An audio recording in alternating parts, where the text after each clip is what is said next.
the importance of foreign direct investment, which has been largely the hallmark of the Second Republic when His Excellency the President says Zimbabwe is open for business. We have seen phenomenal growth in foreign direct investment from multiple of nationalities.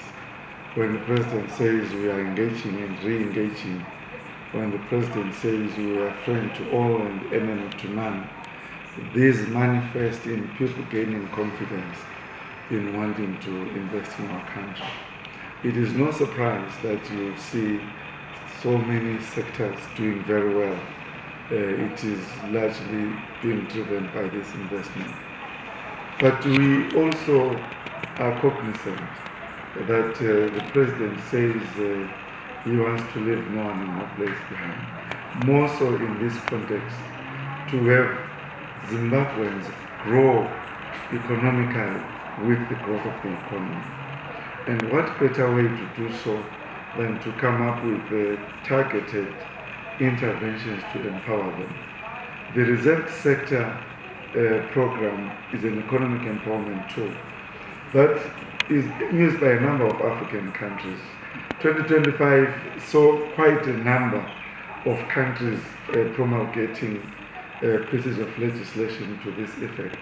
Some more drastic and brutal, but for Zimbabwe again, because of the guidance that we get from His Excellency the President, we have ensured that we come up with a very smooth investor-friendly approach where we identified those sectors that have relatively low barriers to entry, where we think that our own people should be able to be given space to participate, knowing our unique circumstances, that we largely do not have access to capital that is long-term and cheap because of sanctions.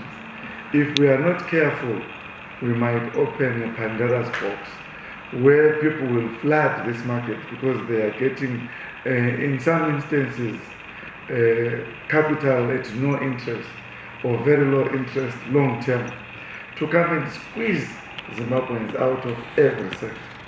So we are clear that we want to see foreign direct investment, but we are clear that there are these sectors that should play to a large extent supporting roles to the big investments. You know, for instance, you can come and you crash a stone and you do quarry and you say it's an investment for us to celebrate. These are areas where we want our people to support the booming construction sector, which is open to big business. Let them come in there. The investment there is not much.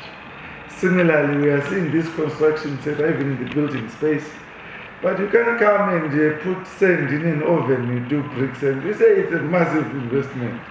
So this is the government's idea of walking the talk in empowering its people so that they are part of the success story of this country.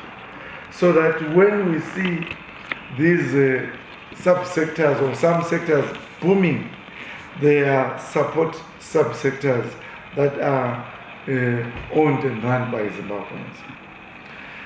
The reserve sector law is not new, but what had not been done over the years was to gazette the thresholds, to say who qualifies for an exemption, to say you can operate in a reserved sector. What is an objective process? What does the minister responsible for economic empowerment look into or look at to say we can grant an exemption? Who qualifies for a reserved sector compliance certificate to say you have a certificate to operate in this period for a certain period? So those thresholds have been now gazetted in that statutory instrument, the 215, I think, of 2025.